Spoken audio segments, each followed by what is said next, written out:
तेज India, सच की तस्वीर। नमस्कार, आप देख रहे हैं तेज इंडिया टीवी और मैं हूं आपके साथ आरती सिंह आजाद। रुक करते हैं खास खबरों की ओर। रतलाम से लहसुन लेकर निकली पिकअप वाहन चोरी होने के मामले में पुलिस द्वारा एक माह बाद भी रिपोर्ट दर्ज नहीं की गई। इस घटना के बाद थाने के चक्कर काटने से परेशान पीड़ित द्वारा स्वयं ही अपने वाहन की तलाश शुरू की गई और धार जिले के सरदारपुर में उसे वाहन और आरोपी मिल गए, जिसकी सूचना उसने स्थानीय पुलिस को दी, जिसने उक्त कार्रवाई को अंजाम देकर रतलाम पुलिस को आरोपी और गाड़ी सुपुर्द की है। पीड़ित के अनुसार 1 दिसंबर को रतलाम मंडी से अहमदनगर के लिए 30 टन लहसुन लेकर उसकी गाड़ी निकली थी, लेकिन जब वह अपने गंतव्य स्थान तक नहीं पहुंची तो फिर चालक को फोन लगाया गया, लेकिन उससे संपर्क नहीं हो सका। बाद में पुलिस को लिखित शिकायत दी थी, लेकिन आज तक पुलिस ने उस पर कोई कार्रवाई नहीं की है। अब ये क्या नाम है आपका और क्या घटनाक्रम हुआ आपके साथ? मोहम्मद इब्राहिम कुरैशी नाम है मेरा। आपका रिचुअल रहता हूँ मैं। सबर ट्रांसपोर्ट है मेरा सालाखेड़ी में।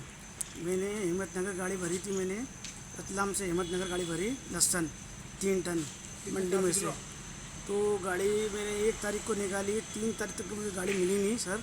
तो मैंने कार्रवाई करी, थाने पे आके रिपोर्ट लिखाने की कोशिश करी। तो आवेदन मेरा सर ने लिख के दिया मुझे, वो गाड़ी ढूंढने का बोला उन्होंने। गाड़ी मिली नहीं मुझे अभी तक के। फिर मैं कल 4 तारीख को मैं गया राजू तो वन्नावर थाना राउटी सदू घूम के आया, तो वहाँ मिली राजू, मुझे गाड़ी मिली है मुझे। और मैंने गाड़ी पकड़ के थाने सालाखेड़ी को दी मैंने। आप खुद गाड़ी पकड़ के लेके आए? जी मैं खुद लाया हूँ सर। कितना माल था आपका और कितने दिनों से चोरी हो चुका था वो 1 माल? महीना हो गया सर मुझे परेशान होता, तो 1 महीने ढूंढ रहा हूँ गाड़ी को मैं। पुलिस में शिकायत की थी, कुछ FIR वगैरह हुई उस हाँ, पर? मैंने करी थी, मैंने शिकायत करी थी यहाँ पर, तो मुझे गाड़ी नहीं मिली थी। आदेश से उससे अपने आदेश दिया था मुझे, गाड़ी ढूंढ के लाओ, तो मैं गाड़ी ढूंढ के लाया कल 4 तारीख को। पुलिस ने कोई FIR वगैरह नहीं की? FIR नहीं लिखी, आवेदन लिख दिया उन्होंने मुझे। आवेदन लिखा उन्होंने। आज कितने दिन बाद आप गाड़ी ढूंढ के लाए हैं? 1 महीने बाद। 1 महीने बाद गाड़ी ढूंढ के लाया हूँ मैं। और वहाँ थाने हमने सरदारपुर से गाड़ी पकड़ी मैंने, और थाने पे सूचना दी उन्हें। पुलिस आई है, मैंने फिर रतलाम की पुलिस आई है, हमने प्रदीप शर्मा जी आए थे वहाँ लेने के लिए गाड़ी।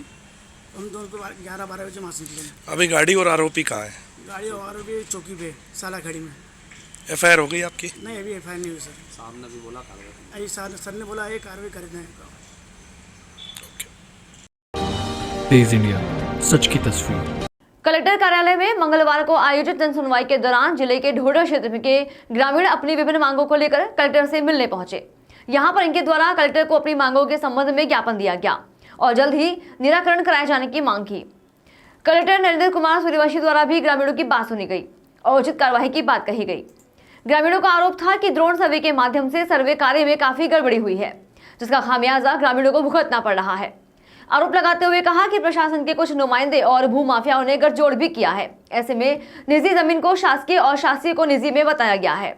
इसके अतिरिक्त अन्य कई त्रुटियां की गई हैं, जिनका त्वरित निराकरण होना चाहिए। ग्रामीणों के द्वारा बताया गया कि राजस्व रिकॉर्ड का बंदोबस्त किया गया था, उसमें भी सरकारी रिकॉर्डिंग इधर से उधर कर दी गई है। वहीं दूसरी ओर रेलवे के दोहरीकरण कार्य को लेकर किसानों की भूमि अधिग्रहण के दौरान उचित मुआवजा नहीं मिल पाया है और उन्हें खेत पर आने जाने के लिए रास्ते की भी आवश्यकता है।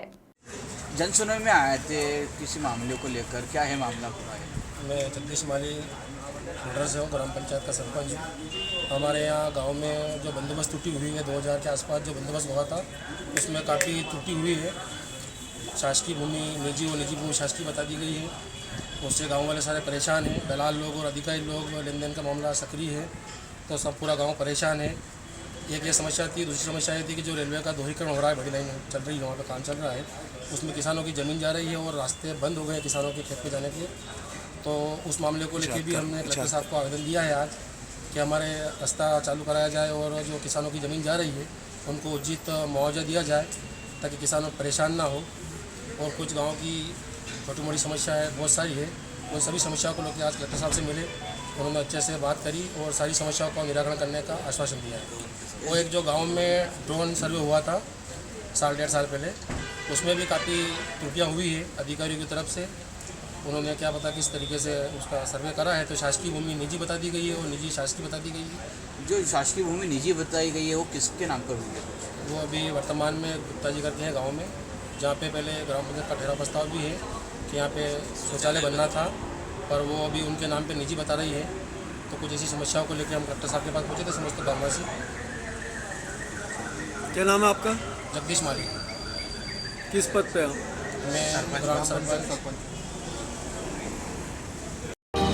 तेज इंडिया, सच की तस्वीर। शहर की कालिका माता सेवा मॉडल ट्रस्ट की भूमि से प्रशासन के अमले ने मंगलवार को अवैध रूप से रहने वाले लोगों का कब्जा हटाया। प्रशासन की टीम पूरी तैयारी के साथ जेसीबी और अन्य हमले को लेकर मौके पर पहुंची थी और अवैध रूप से रहने वाले कब्जे को खाली करके हटाया गया। बताया जा रहा है कि उक्त भूमि को लेकर न्यायालय में प्रकरण चल रहा था, जिसमें बेदखली का आदेश पारित होने के बाद भी प्रशासन का अमला मौके पर पहुंचा और यहां पर कब्जा करके रहने वाले लोगों को हटाया। कार्यवाही के दौरान नायब तहसीलदार सहित उनकी टीम मौके पर उपस्थित रही। प्रशासन की टीम ने मौके पर पहुंचने के बाद कुछ ही देर में यहां के कब्जे को हटाया। कार्यवाही के पूर्व कब्जाधारी को सामान हटाने के लिए समय भी दिया गया था। उसके द्वारा सामान उठाए जाने के बाद प्रशासन की जेसीबी द्वारा कब्जे को धराशायी कर दिया गया। क्या अतिक्रमण हटा रहा है? किसकी जमीन है? क्या है? क्यों है?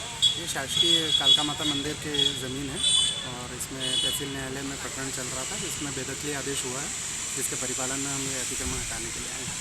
कल सर कुल कितने अतिक्रमण हटाए गए हैं? अतिक्रमण तो ये जो एक मकान है कच्चा और एक घंटी है उसका जो व्यापारी काम करते हैं। आपका नाम? आपको? कुलभूषण शर्मा, नायब तहसीलदार रतलाम से। तेज इंडिया, सच की तस्वीर। जिले के रिंगनोद थाना क्षेत्र में रहने वाली एक महिला अपनी शिकायत लेकर मंगलवार को कलेक्टर कार्यालय पहुंची और यहां उपस्थित अधिकारियों से न्याय की गुहार लगाई। महिला का आरोप है कि उसकी जमीन पर और घर पर सास, ससुर और पति ने कब्जा कर लिया है। वह जब भी गांव जाती है तो उसे भगा देते हैं। महिला का आरोप है कि उसके ससुर और जेठ दुष्कर्म के मामले में जेल में थे और अभी बाहर आए हैं, तो फिर से उन्होंने परेशान करना शुरू कर दिया। उसका पति उसका साथ नहीं देता है और पुलिस भी सिर्फ शिकायत दर्ज करने की बात करती है, लेकिन कार्रवाई नहीं करती। लोग ससुराल पक्ष वाले हीरालाल, जगदीश, नाथूलाल, कंचन भाई मुझे गांव में नहीं आने दे रहे। 3 बीघा जमीन थी तो उस पर भी कब्जा कर लिया, मकान पे भी कब्जा कर लिया। मेरे बच्चे को लेके मैं इधर उधर भटक रही हूँ, घर से बेघर कर दिया। कोई नहीं है हमारा, भूखे मरने की स्थिति आ गई हमारी, कोई नहीं सुनता। मैं कलेक्टर साहब के यहाँ भी आती हूँ, एसपी साहब के यहाँ भी आती हूँ, भोपाल भी जाती हूँ, लेकिन कहीं सुनवाई नहीं होती है। थाना रिंगनोद वाले ने मेरी 3 बीघा ज़मीन और मकान पे उन लोगों को कब्जा करवा दिया और गांव में जाती हूँ तो मारने की, जान से मारने की धमकी दी जा रही मुझे और मेरे बच्चे को। पुलिस अधिकारियों को आपने शिकायत करी, क्या कहना पुलिस अधिकारियों का? पुलिस अधिकारी बोलते हैं कि हो जाएगा भाई, सुरक्षा हो जाएगी, लेकिन कोई सुरक्षा नहीं करता मेरी। और गांव में जाती हूँ तो लोग मारते हैं मुझे, थाने पे जाती हूँ रिपोर्ट दर्ज कर लेते हैं, लेकिन कोई कार्रवाई नहीं होती। क्या कहना पुलिस वालों का? काम कर देंगे कार्रवाई, लेकिन कोई कार्रवाई नहीं करते। मैं 7 महीने हो गए इधर उधर भटकते हुए। और हीरालाल और जगदीश जमानत से छूट के आए 376 में, उन्होंने मेरे साथ अत्याचार, दुष्कर्म, बलात्कार किया था। उन लोगों ने मेरी जमीन पर कब्जा कर रखा और जान से मारने की धमकी दे रहे हैं वो लोग। कितने समय से आपको गांव में नहीं घुसने दे रहे हैं? 2 महीने से। पुलिस को इसकी शिकायत करते हो आप गांव जाके? पुलिस की को कई बार शिकायत करी, लेकिन कोई कार्रवाई नहीं होती। पुलिस खुद बोलती है कि भाई मायके चली जाओ, तुम्हारी हत्या कर देंगे, तब सुरक्षा नहीं करेंगे तुम्हारी। पुलिस को वो लोग जमीन बेच के रिश्वतें दे देते हैं। किन पुलिस वालों ने ये कहा आपसे? गिरधारी परमार सर रहे, जिनका हल्का है गांव नेतावली, वो बोलते हैं भाई तुम्हारे मायके चली जाओ, नेता लोग तुमको मकान दिला देंगे, ज़मीन दिला देंगे, तुम्हारे बच्चे को वहीं पढ़ने के लिए भेज देना। कौन नेता लोग दिला देंगे मुझे मकान और ज़मीन? कोई सुरक्षा नहीं करते हैं नेता लोग का। फिलहाल इतना ही। खबरों का सिलसिला लगातार जारी है, बने रहे तेज इंडिया टीवी के साथ। नमस्कार। तेज इंडिया, सच की तस्वीर।